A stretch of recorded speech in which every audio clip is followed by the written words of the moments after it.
Welcome back to the Talk Online, where we talk about ninja, obstacles, fun stuff, and just friends hanging out, catching up during this crazy time of quarantine. And today, we're going to be talking to the Eskimo Ninja, Nick Hanson.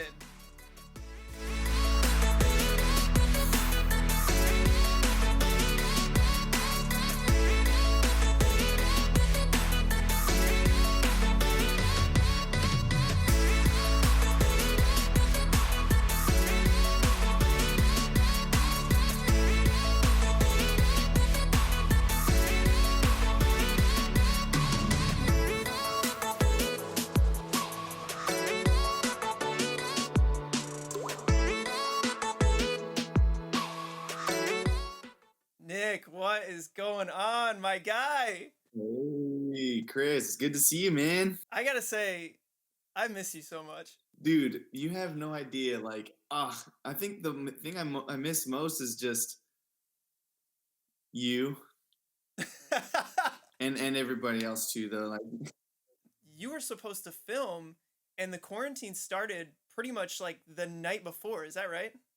So we were doing the B-roll. You know, they do B-roll shots and hero shots and all the cool introductions of each and every one of us. And my B-roll was gonna be so cool. They took me to like this, it was gonna be so much fun. And like right smack dab in the middle of it, they just said, "Hey, we have to have a meeting with all the ninjas and production crew." And then they just said, "We apologize, but for the safety of the competitors, for the safety of the crew, and especially for the safety of the fans coming in, we don't want to risk it." And the hardest part, I think, for that was, I don't know if you guys have talked about this yet, or if Ninja Warrior knew about it, but there was going to be the kids. There was going to be like two girls and two boys from American Ninja Warrior Junior that were going to jump up and step up to the next level and join us on American Ninja Warrior.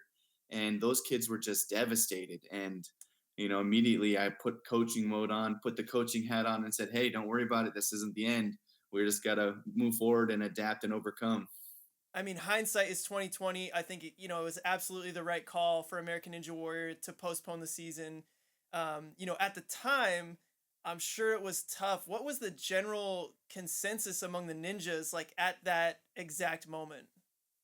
I mean, I was sitting around some of the best and the oldest ninjas in the world. We're talking. I mean, I was literally sitting in front of Lauren Ball and Brian Kretsch. So, with those two around, it was actually kind of easy to handle because those two guys were just like, I mean, they've been on every single season, and for them to be on every single season and now it's getting postponed, that's like, whoa. The rookies were pretty bummed. I'm not gonna lie.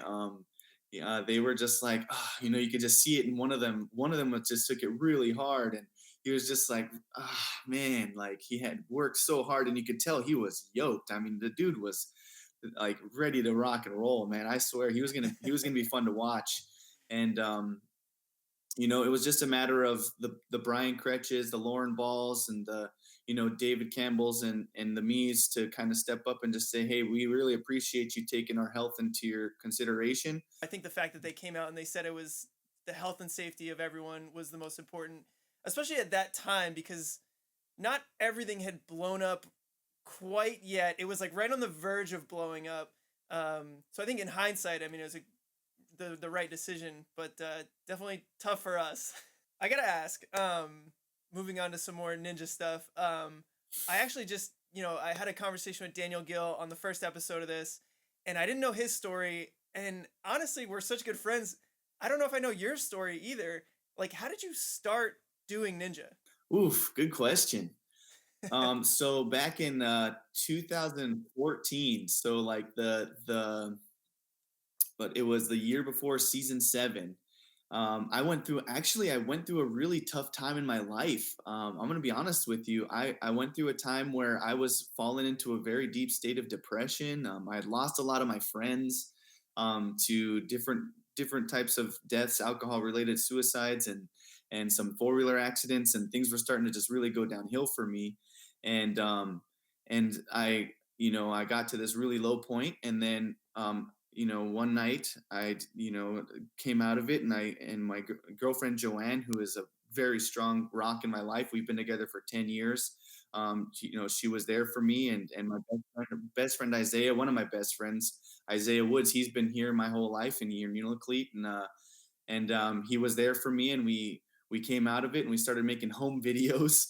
We started doing pranks on our village, like just I mean to be clear, our village is 1 square mile, so the moment you do a prank, it's over. You only get one chance to do that one prank, so we had to come up with a billion of them. And we just started having fun and getting excited about things. And then this eighth grader comes up, and his name was Aiden Ivanov, and he says, "Hey, I saw this TV show. I think you'd be good at it." And I was like, "Cool, what is it?" And he was like, "It's American Ninja Warrior." And I was like, "Sweet." And in our villages, the internet is not the greatest.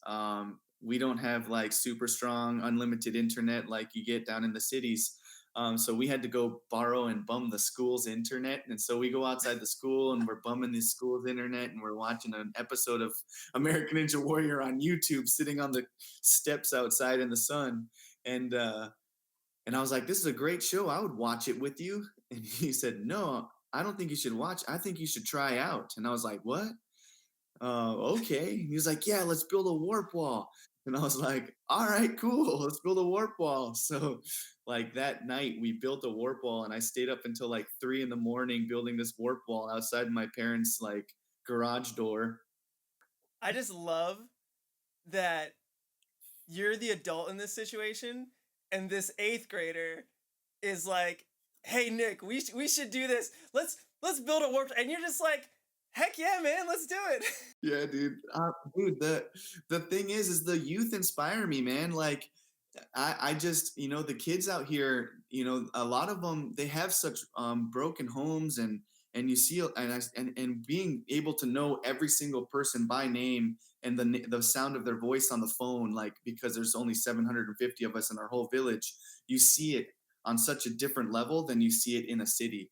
You see the broken home situations, the poverty situations, and the things that are evident and happen in every single town, every single city that we live in. But it's just so much more personal down out here that I wanted to make sure, like, the kids have one positive role model in their life that they can look up to, and I've been trying to accomplish that my entire life. And then Ninja Warrior happened, and now it's become all of Alaska. I mean, it's amazing how you started from this very small village in Unilocleat, um, and now you're like representing Alaska.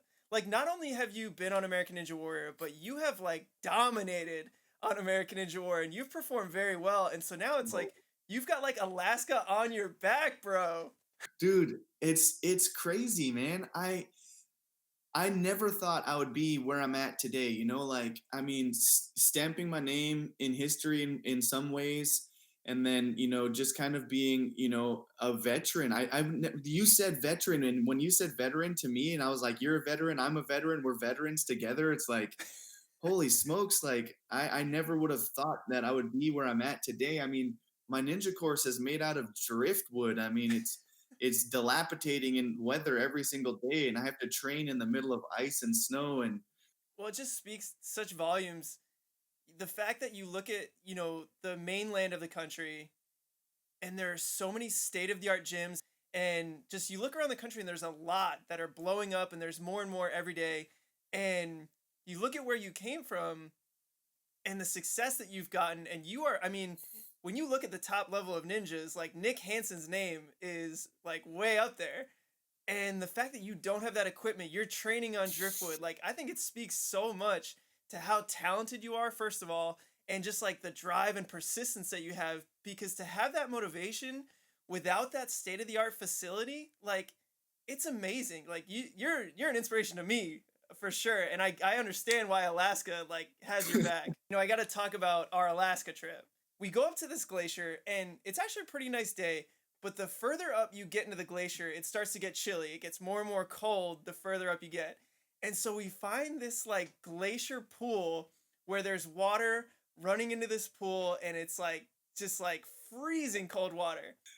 When you go into water that is that cold, it's not just like you go in and it's like, ooh, this is an ice bath, this is cold. No, when it's real and it's honest, it's bone chilling. So Grant goes in, right? And we're all looking at each other like, okay, like that makes sense. Grant's done it before.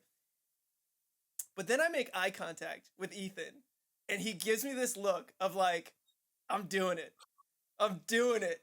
And I'm like, dude, there's no way. You're not gonna do it. And all of a sudden, he's like taking off his clothes, he strips down, and he's going into the water. And I'm like, oh my god, I cannot believe this is happening. Like this water is freezing. And like Grant, he's crazy. He's done it before. Like I've seen him in ice baths all the time. But like Ethan goes in, and now it's a moment where it's like it's for the boys, right?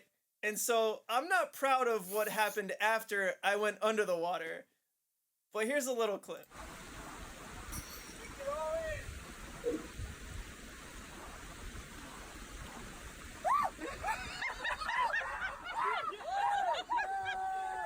Notice also, let's just point out also the celebration afterwards. Like you can just tell, like That's true. when it comes down to for the boys, and it's that moment of like, okay, he's doing it. And I saw you two make eye contact, and I'm like, man, if they decide to do this, that means I have to do this, and I know better. Like I'm from here, I know better than to jump in water like this. And, and I was like, but if they do it, then I gotta do it. And then it's just like the fact that it just jumped from one to the next of all of us, and then next thing you know, all of us were like, we did it, and we all swam in glacier water, and it was one of the best memories and days of my friends and coming to visit to Alaska of all time. You guys can look. Look, look, look, look. Hey, breathe in. Come on, control it. Breathe. Breathe. Here it is. Jessie was so against it. She didn't want to do it. But after everyone else went in, like she had to do it. She was definitely like against it 100%. She just was like, no, this is not going to happen. You guys, oh my gosh. And as soon as Ethan decided to do it, she was like, Ethan, no. Like that Jessie just like, no, you're not doing this. and So then, yeah, the other thing I wanted to talk to you about was the Alaska State Fair. Last year we came up and did this amazing event. We had all these kids that came through, and we were able to coach these kids in Alaska. We had trust, we had obstacles. You had so many donations from all these awesome organizations, and we got to see all these great kids. What's the status this year of the state fair? the state fair is on hold. Like right now, they're gonna make a decision in June 15th, I think, is the date that they're going to make a decision that if they're even going to have the Alaska State Fair this year. And, that camp that we held was a prototype. It was like, well, let's see if this works. Let's see just how well it goes. And it went too well. Like the camp went too well. There was too many kids.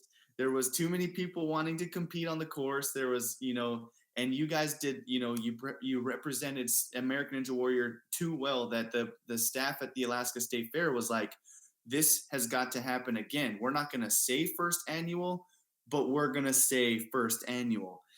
Just being there for that 1 year, I could see how big of an impact it made on the community there. So I'm definitely hoping that comes back. But one of my favorite moments from the Alaska State Fair was the blanket toss. So can you explain to everyone what the blanket toss is? Yes, definitely. So the blanket toss is basically a human trampoline.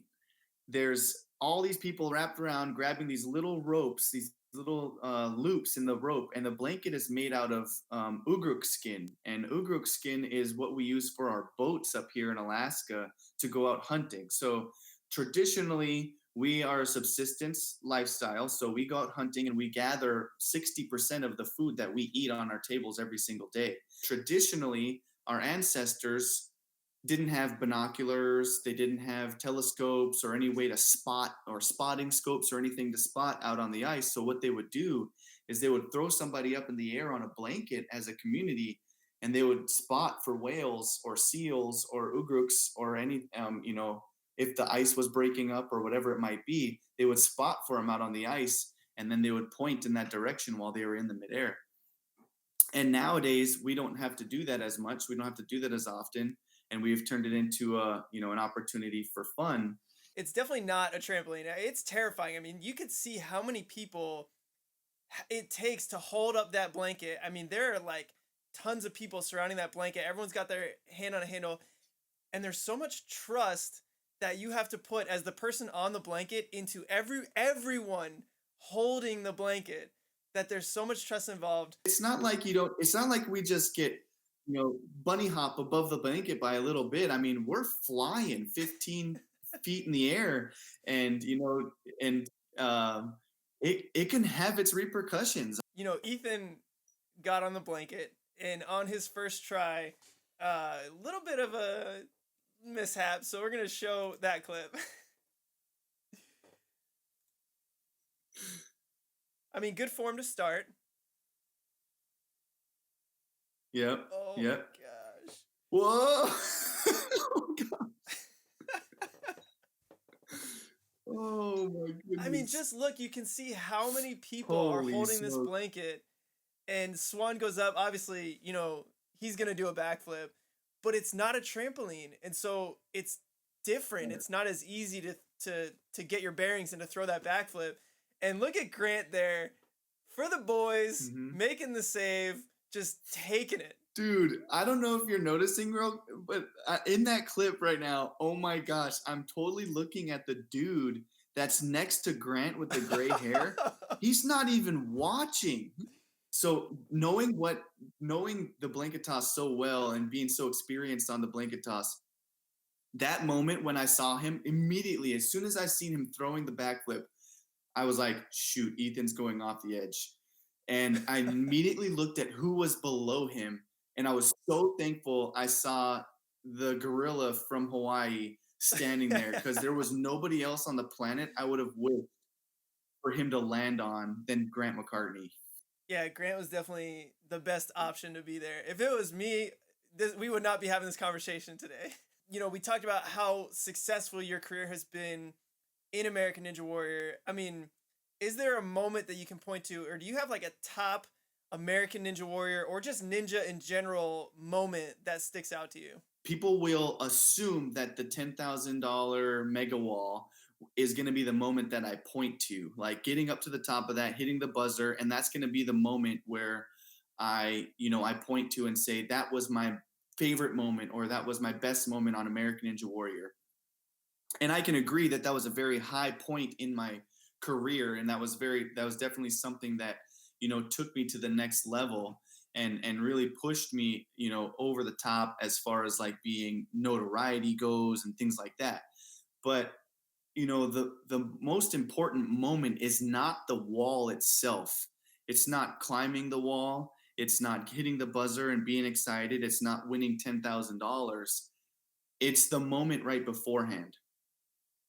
If you ever watch that episode, there's a moment right before where I look over at my family.